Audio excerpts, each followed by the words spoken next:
요즘 들어 손끝이나 발끝이 유난히 차갑다고 느끼신 적 있으신가요? 겨울이 아니라도 손발이 얼음처럼 식어 있고 따뜻하게 데워도 금방 다시 차가워진다면 이건 단순히 체질 문제가 아닐 수 있습니다. 손발의 온도는 우리 몸의 혈관 상태, 신경 균형, 호르몬 기능, 그리고 스트레스까지 그대로 드러내는 아주 중요한 건강 지표입니다. 특히 중년 이후에는 혈관이 조금씩 좁아지고 신체 대사가 느려지기 때문에 이런 증상이 더 자주 나타납니다. 오늘은 손발이 이렇게 차가워지는 진짜 이유와 혈관 갑상선 빈혈 자율신경 변화처럼 많은 분들이 놓치는 핵심 원인들, 그리고 일상에서 바로 실천할 수 있는 온도 회복 루틴까지 정확하게 알려드리겠습니다. 그 전에 잠시만요. 이야기를 시작하기 전 구독과 좋아요로 응원해 주세요. 여러분의 한 번의 응원이 다음 건강 정보를 이어가는 큰 힘이 됩니다. 일부 왜 손발이 이렇게 차가워지는 걸까? 몸속에서 먼저 벌어지는 변화. 손발이 차가워지는 것은 겉에서 느껴지는 단순 증상이 아니라 몸속 깊은 곳에서 이미 여러 변화가 시작되고 있다는 신호입니다. 먼저 가장 근본적인 원인부터 정확하게 짚어보겠습니다. 1. 혈관이 수축하면서 손발로 가는 혈류가 급격히 줄어드는 경우, 우리 몸은 추위나 스트레스를 느끼면 가장 먼저 말초혈관부터 조여서 체온을 유지하려고 합니다. 이 과정이 반복되면 손끝 발끝으로 가는 피가 줄어들어 차갑고 저릿한 느낌이 생깁니다. 특히 다음과 같은 분들이 더 잘 나타납니다. 평소에 어깨목이 많이 뭉치는 사람, 긴장하거나 스트레스를 자주 받는 사람, 갑자기 손끝이 희거나 붉어지는 사람, 말초혈관이 예민해져 있다는 대표적인 패턴입니다. 2. 갑상선 기능이 떨어져 몸 전체 대사가 느려지는 경우, 갑상선은 우리 몸의 온도 조절 장치입니다.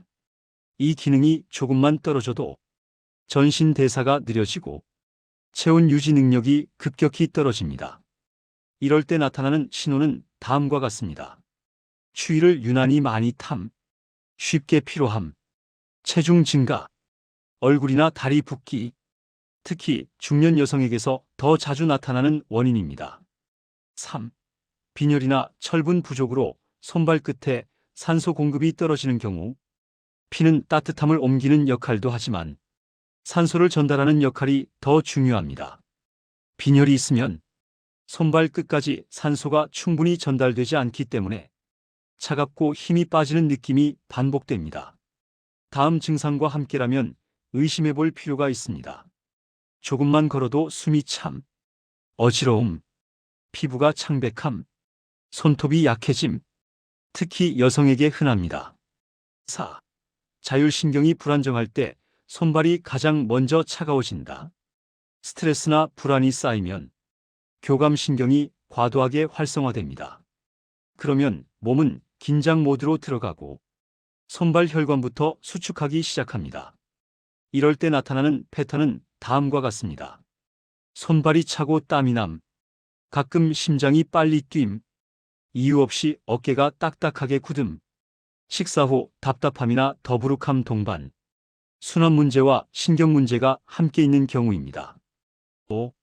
근육량이 줄어 체온 유지가 어려운 경우, 근육은 열을 만들어내는 가장 중요한 조직입니다.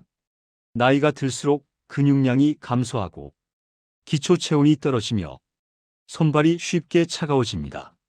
다음 같은 특징이 있다면 영향을 받고 있을 수 있습니다. 오래 걷기가 힘들어짐, 허벅지 팔 근육이 예전보다 줄어든 느낌, 앉았다 일어날 때 힘듦, 근육 부족은 수족냉증의 숨은 원인입니다. 6. 혈관이 굳고 탄력이 떨어질 때 나타나는 대표적인 신호. 나이가 들수록 혈관은 자연스럽게 탄력을 잃습니다. 이렇게 되면 혈액이 끝까지 밀려나가기 어려워져 손발이 쉽게 차가워집니다. 특히 담에 해당하면 혈관 탄력 저하 가능성이 있습니다. 손발이 차가우면서 저림이 있음, 다리 붓기와 함께 진행됨, 밤에 종아리가 뭉치는 느낌, 이건 단순 수족냉증이 아니라 전신 순환 문제일 수 있습니다. 다음은 손발이 차가워지는 분들이 대부분 공통적으로 하고 있는 생활 속 잘못된 습관들과 몸을 더 차갑게 만드는 패턴들을 이어서 알려드리겠습니다. 3부 오늘부터 손발이 따뜻해지는 가장 실전적인 루틴. 손발이 차갑다고 해서 무작정 두껍게 싸매거나 찜질만 하는 것으로는 근본적으로 해결되지 않습니다. 말초 혈관 신경 근육 호르몬 시스템을 순서대로 깨워줘야 온도가 자연스럽게 올라갑니다. 지금부터 손발을 가장 안정적으로 따뜻하게 만드는 가장 실전적인 방법만 정리해 드리겠습니다. 1. 아침 첫 10분 순환 깨우기 루틴. 아침에 몸이 깨어날 때 손발 온도를 결정짓는 시간이 있습니다. 가장 좋은 루틴은 다음과 같습니다. 따뜻한 물 한 컵 천천히 마시기, 손목 발목을 각각 20회씩 돌리기, 목 뒤승목은 부드럽게 풀기. 이렇게 하면 혈관 수축 반응이 완화되면서 손발 온도가 빠르게 올라가기 시작합니다. 2. 낮 동안 1번에서 2번 반드시 해야 하는 보온 포인트. 손발만 따뜻하게 하는 것이 아니라 복부와 허리를 따뜻하게 해야 말초까지 온도가 전달됩니다. 따뜻하게 해야 하는 부위는 다음 두 곳입니다. 배꼽 주변, 허리 가운데 신장 위치. 이 두 곳을 따뜻하게 하면 말초 혈관까지 열이 자연스럽게 전달됩니다.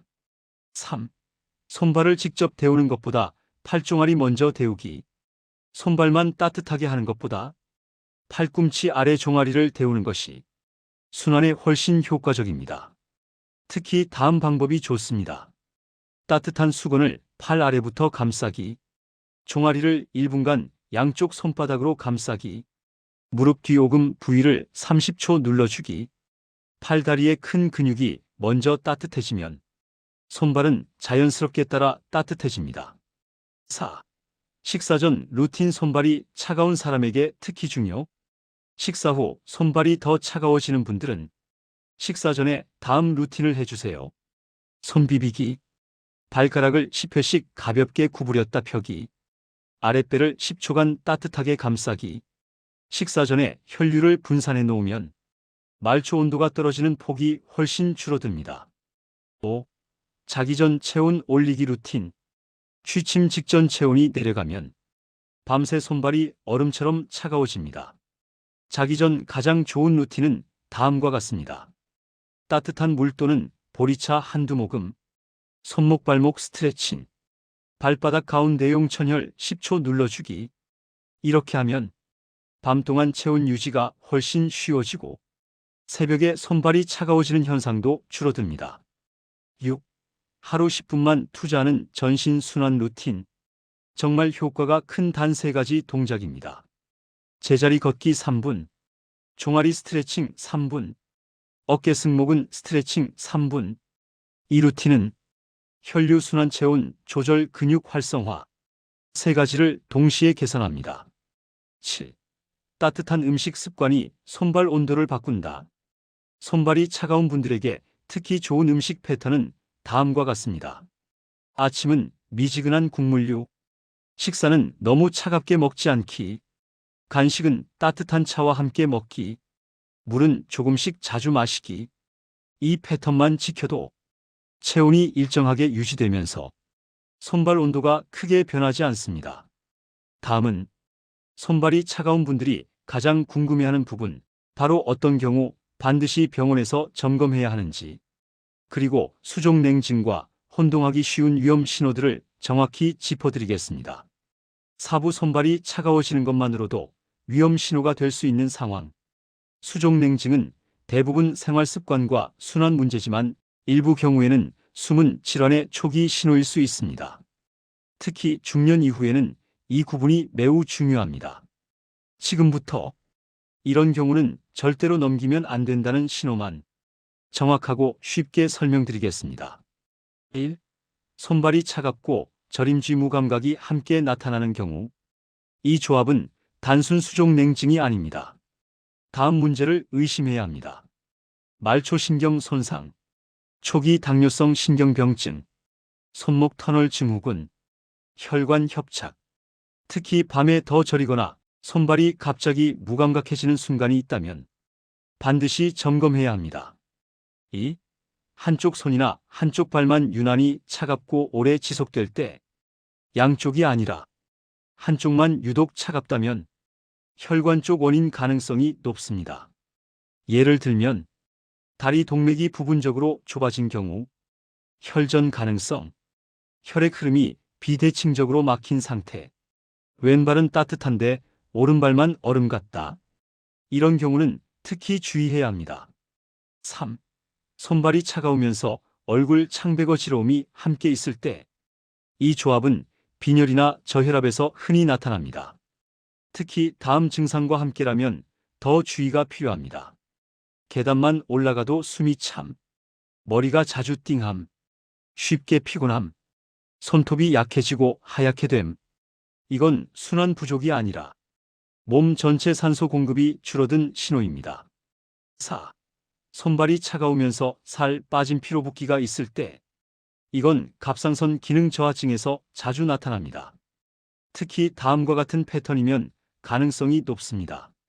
추위를 유난히 많이 탐, 아침에 붓기가 심함, 잠을 자도 계속 피곤함, 체중이 조금씩 늘어남. 이 조합은 체온을 조절하는 시스템 전체가 느려지고 있다는 신호입니다. 5.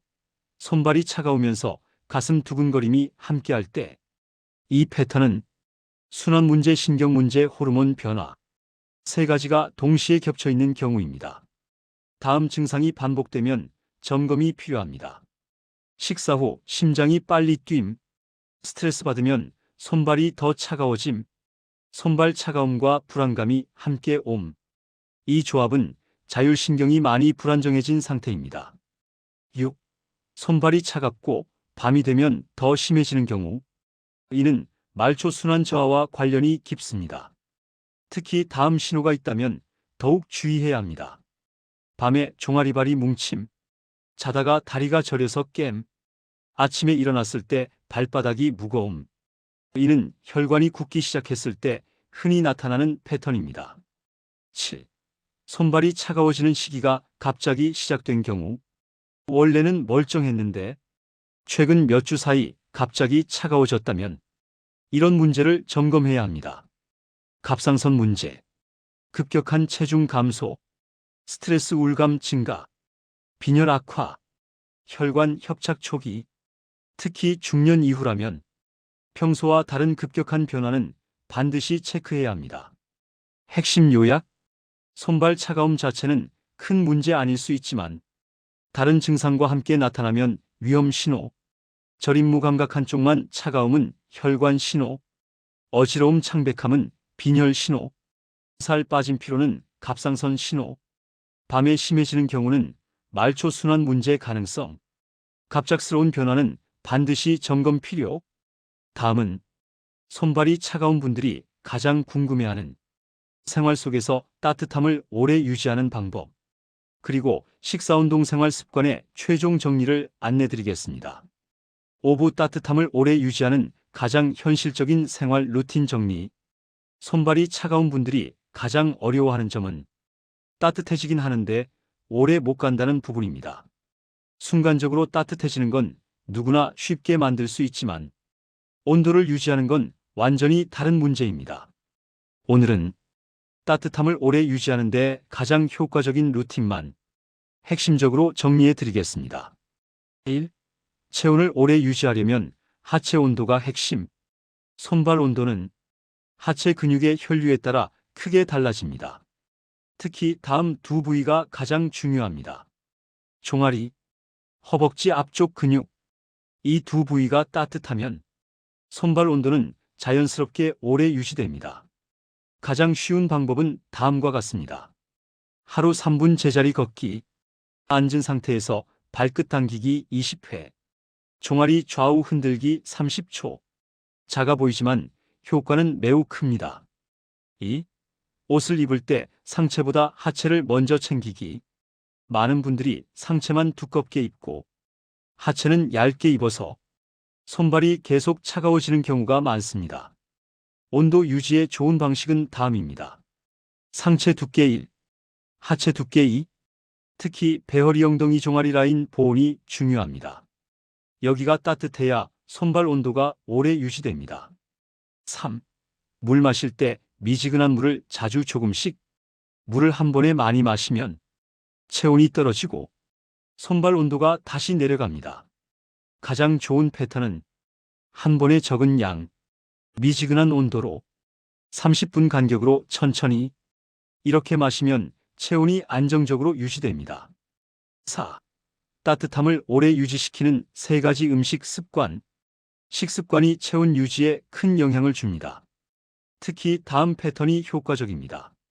아침은 따뜻한 국물류, 점심은 차갑지 않은 음식 선택, 간식은 따뜻한 차와 함께. 이렇게만 해도 식사 후 손발이 다시 차가워지는 현상이 크게 줄어듭니다. 5.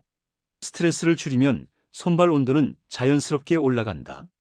스트레스가 쌓이면 자율신경이 말초 혈관을 조여서 손발이 빠르게 차가워집니다. 특히 다음 행동이 도움이 됩니다. 식사 전 3번 깊은 호흡, 스마트폰 보며 먹지 않기, 긴장되는 일을 하기 전 어깨 돌리기. 스트레스 완화가 체온 유지에 가장 직결됩니다. 6. 자기 전에 체온을 떨어뜨리는 행동 피하기. 많은 분들이 모르는 습관입니다. 다음 행동은 손발 온도를 떨어뜨립니다. 찬물 세안, 찬물 한 컵 마시기, 갑자기 창문 열기, 단 음식 섭취. 대신 자기 전에는 다음 루틴이 좋습니다. 따뜻한 물 한두 모금, 손목 발목 부드러운 스트레칭, 발바닥 가운데 10초 눌러주기. 이렇게 하면 밤새 손발이 차가워지는 패턴이 크게 줄어듭니다. 7. 근육량이 올라가면 손발 온도는 근본적으로 올라간다. 꾸준한 운동이 체온 유지에 가장 큰 영향을 줍니다. 특히 중요한 부위는 이 두 곳입니다. 허벅지, 종아리. 이 두 부위 근육이 늘면 말초 혈관 순환이 자연스럽게 강해져 손발이 쉽게 차가워지지 않습니다. 하루 3분만 투자해도 충분합니다. 핵심 요약: 손발 따뜻함을 오래 유지하려면 하체 온도와 근육이 중요. 상체보다 하체 보온을 더 신경 쓰기. 물은 조금씩 자주, 미지근하게. 따뜻한 식습관이 수족 냉증 완화의 핵심. 스트레스가 손발 온도를 가장 빠르게 떨어뜨림. 자기 전 루틴이 다음날 체온 유지에 큰 영향. 건강은 지식이 아니라 습관입니다. 오늘 알려드린 따뜻함 유지 루틴을 하루 10분만 실천해도 손발 온도가 놀라울 만큼 안정됩니다. 항상 여러분의 건강을 진심으로 응원합니다. 다음 영상에서 뵙겠습니다. 감사합니다.